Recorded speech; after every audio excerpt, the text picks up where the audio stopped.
Улица Дюльбер, что в переводе с крымско-татарского «красивая», в микрорайоне Фонтаны, совсем не соответствует своему названию. Даже после небольшого дождя улицу размывает, подтапливает дворы и дома. Последний подарок стихия преподнесла жителям улицы Курбан-Байраму. Прошедшие в конце июля ливни нанесли большой ущерб жителям улицы Дюльбер. Вот фляги уже с освободившимся медом. Вчера ездили на мусорку, все это дело выливали, потому что мед непригоден к употреблению. Убыток, конечно, у меня колоссальный. Только по меду, вот я посчитал приблизительно, это 150 тысяч я потерял. После сильного ливня затопило подвал Ситосмана Аджимуратова, где хранились вещи, мебель, медогонка, инструменты. Вот, кстати, уровень последнего, скажем так, наводнения, а вот предпоследний. То есть любой дождь у нас затапливает подвалы. Вся рабочая часть, соответственно, была подтоплена. И теперь придется вызывать мастера, потому что котел уже в нерабочем состоянии. Котлу буквально год. Больше всего страдают жители домов у этого перекрестка улиц Эльмас и Дюльбер, потому что этот участок находится в низине. Ситуация усугубилась после асфальтирования дорог вокруг 44-й школы.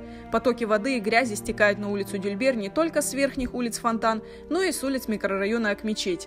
Еще во время строительства этой дороги жители забили тревогу и обращались к дорожникам. На тот момент были непосредственно представители со стороны, скажем так, администрации, которая непосредственно делала заказ этой дороги, и непосредственно исполняющие службы. На мое устное обращение, как раз этот момент был после дождя. У нас также затопило, я даже на машине сюда не смог заехать. Они сказали: извините, проект уже узаконен, он исполняется. Ливневок на протяжении 5 километров дороги, то, что они делают, нет и не будет. В итоге каждого, даже небольшого дождя, жители улицы Дюльбер ждут со страхом. Мы здесь уже сами, своими силами, не раз.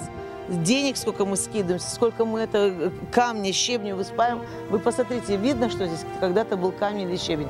Оно все уносится этим потоком, потому что поток не маленький. Там, как Ситосман говорит, до 50 сантиметров оно достает. Все делается за счет средств людей, которые проживают на этой улице.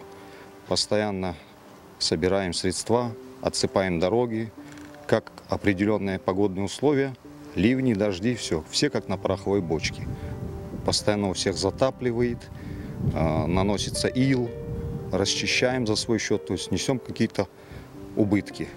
По словам жителей, во время дождя уровень воды здесь достигает 50-60 сантиметров. Они неоднократно обращались в администрацию города, в службу автомобильных дорог.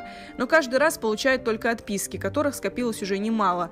Неделю назад глава администрации крымской столицы Елена Проценко побывала в микрорайоне Акмечеть, чтобы увидеть состояние дорог после дождей. Она назвала улицы массива полосой препятствий, но до улицы Дюльбер на Фонтанах Проценко не добралась. Хотя жители уверяют, много раз обращались на горячую линию и оставляли свои контакты.